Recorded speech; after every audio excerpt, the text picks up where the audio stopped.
Banana bread is the second best thing I think of whenever I have ripe bananas. My niece has been on a banana bread kick. And honestly, each of her banana bread that I taste better than the one before. Jem, me not tell no lie, you have to redeem yourself. Anyways, I went to her house and she had a whole heap of overripe banana and I just took 2. And decided I was gonna make a little banana bread. I did 2 banana to a bowl, some salt, brown sugar, cinnamon, a little ground clove, a little ground allspice, and then me just get my potato masher in there and mash it out quick and easy. Now you can use a fork to mash it out, but the potato masher, mash it out within a minute.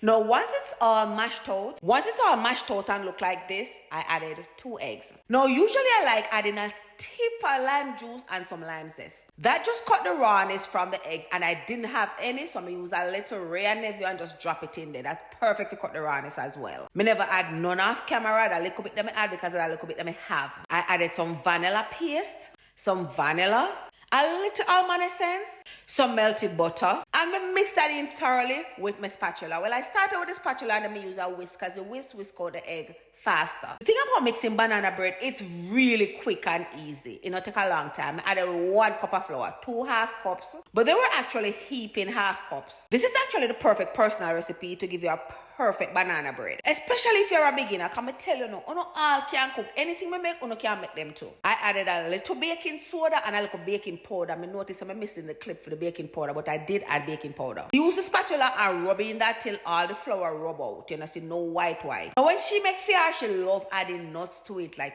pecans. And that means she add pecans or walnut or something, but I love me some raisins in my banana bread. One thing people don't know about me, I'm weird when it comes to food. I enjoy the nuts in it, but I don't like too much. Just the same, I enjoy the raisins, but I don't like too much. But I would love to see raisin in every slice, but I don't want raisin in every bite. I hope that makes sense to you. Mix all that in thoroughly, and if you have the perfect texture, there's no need to flour your raisin. Them not sink. Me grab me greased loaf pan and me pour it in. Me kind of lift it up and drop it on the counter a couple of times to get out whatever bubble was in there. I had a few bubbles, but I really don't worry too much about them. Me bake on 355 for 50 minutes. 50 minutes later, I take out the perfect banana bread and I just rub a little butter over it to give it a sheen on the top. And apart from the sheen on the top, rubbing the butter on it, take away that harshness that it have when it come out of the oven, so it make it nice and moist. So I also got a piece of Jamaican tasty cheese from over our house, and I wanted to eat banana bread, hot banana bread with my tasty cheese, so I didn't even make this cool, but watch how nice and soft the banana bread is. It's not supposed to be dense, it's supposed to be nice and soft, just like this. This is me cutting the banana bread well hot.